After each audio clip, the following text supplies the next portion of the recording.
प्रिय विद्यार्थियों, आप सभी का स्वागत है आपकी अपनी क्लास में। बच्चों, आज का जो हमारा विषय है वो है मुंशी प्रेमचंद जी। ठीक है, जिसका नाम आपने कभी न कभी सुना ही होगा। किसी कक्षा में आपने उनका जीवन परिचय अवश्य पढ़ा होगा, उनकी कहानियाँ पढ़ी होंगी, उनके उपन्यास अवश्य पढ़े होंगे।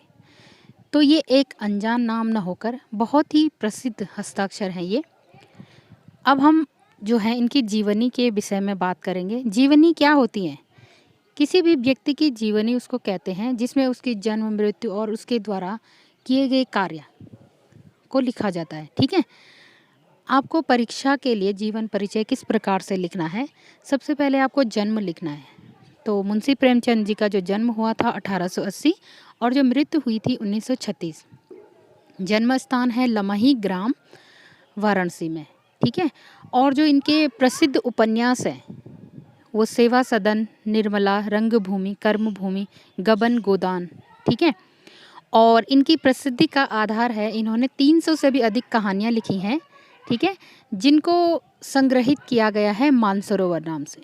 ठीक है, 300 से भी अधिक कहानियों का ये संकलन है। ठीक है, संकलन का मतलब होता है कि एक ऐसा काव्य खंड या गद्य खंड जिसमें क्या होती हैं, किसी भी कवि की रचनाओं को रखा जाता है, कहानियाँ रखी जाती हैं, कविताएं रखी जाती हैं, उसको संग्रह कहते हैं। ठीक है, तो इन्होंने प्रसिद्ध कहानियाँ भी लिखी हैं, प्रसिद्ध उपन्यास भी लिखी हैं, और इनका जो जीवन परिचय है वो इस प्रकार से: जन्म 31 जुलाई 1880 लमही, वाराणसी, उत्तर प्रदेश में हुआ था, और मृत्यु जो हुई थी 8 अक्टूबर 1936। ठीक है, मात्र बहुत ही कम उम्र में इनका क्या हो गया था, देहांत हो गया था 56 साल की एज में। तो अगर ये थोड़ा और रहते तो पता नहीं कितना हिंदी साहित्य को ये देके जाते, क्योंकि ये नहीं भी हैं, लेकिन इनकी जो रचनाएं हैं इनको अमर कर देती हैं। इनका जो व्यवसाय था, ये एक अध्यापक थे, पत्रकार थे और लेखक थे। ठीक है, और इन्होंने जो प्रमुख लिखा है कहानी और उपन्यास इनका मुख्य रहा है। और इनकी जो कहानियाँ थी वो क्या थी? यथार्थ और आदर्श।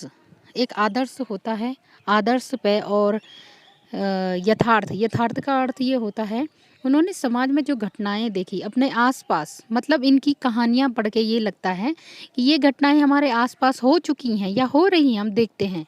ठीक है, साधारण कृषक जीवन। इनके जो पात्र होते थे जो कहानियों की, वो क्या होते थे? साधारण, मतलब कोई भी मामूली व्यक्ति इनकी कहानियों के पात्र होते थे, इनके उपन्यास के पात्र होते थे। ठीक है, और इनको क्या कहा जाता है? उपन्यास सम्राट भी कहा जाता है। ठीक है, इनके जो प्रमुख उपन्यास की मैं बात करूंगी वो है गोदान। ठीक है, प्रेमचंद जी का सर्वश्रेष्ठ उपन्यास है। ठीक है, गोदान एक क्या है? कृषक जीवन पर आधारित है। ठीक है, जिसमें व्यक्ति का सपना रहता है कि गाय का दान करने का। ठीक है, बहुत ही अच्छा उपन्यास है, अगर आपको समय मिले तो अवश्य पढ़ना। अगला जो उपन्यास है इनका, गबन। ठीक है, ये भी एक सर्वश्रेष्ठ उपन्यास है, मतलब हर व्यक्ति को पढ़ना चाहिए जीवन में, जब भी समय मिले ये उपन्यास इनके अवश्य पढ़ने चाहिए। इनकी अन्य रचनाएं हैं सेवा सदन, 1918 में प्रकाशित हुई थी सेवा सदन। ठीक है, और ये इनका हिंदी का पहला प्रकाशित होने वाला उपन्यास है सेवा सदन। यह मूल रूप से हुस्न बाजार पहले उर्दू में था, और फिर ये क्या हुआ, हिंदी में सेवा सदन नाम से प्रकाशित हुआ। ठीक है, इसमें जो समस्या थी वो थी स्त्री समस्या, इस जो उपन्यास का केंद्र था। ठीक है, इसमें दहेज प्रथा, अनमेल विवाह, इस प्रकार की समस्याओं को सेवा सदन में रखा गया है। दूसरा इनका जो प्रसिद्ध उपन्यास है प्रेमाश्रम, 1922। यह किसान जीवन का पहला उपन्यास। आपके पास प्रश्न भी आता है कि कृषक जीवन पर आधारित इनका पहला क्या था? ये उपन्यास था किसान जीवन पे। इसी का बाद में गोदान में भी इसका प्रकाशन हुआ है। ठीक है, यह किसान जीवन पर इनका पहला उपन्यास था। इसका मसौदा भी पहले उर्दू में गोयसा आफियत नाम से हुआ था। ठीक है, और ये भी किसान के आंदोलन के दौर में लिखा गया था। ठीक है, अगला है रंगभूमि, 1925। इसमें प्रेमचंद जी ने अंधे भिखारी सूरदास, जो इसका प्रमुख पात्र है वो सूरदास है, सूरदास को कथा बनाकर ये क्या किया है, इस रंगभूमि उपन्यास को इन्होंने लिखा है। निर्मला बहुत ही प्रसिद्ध है, 1925। यह अनमेल विवाह की समस्याओं पर आधारित है।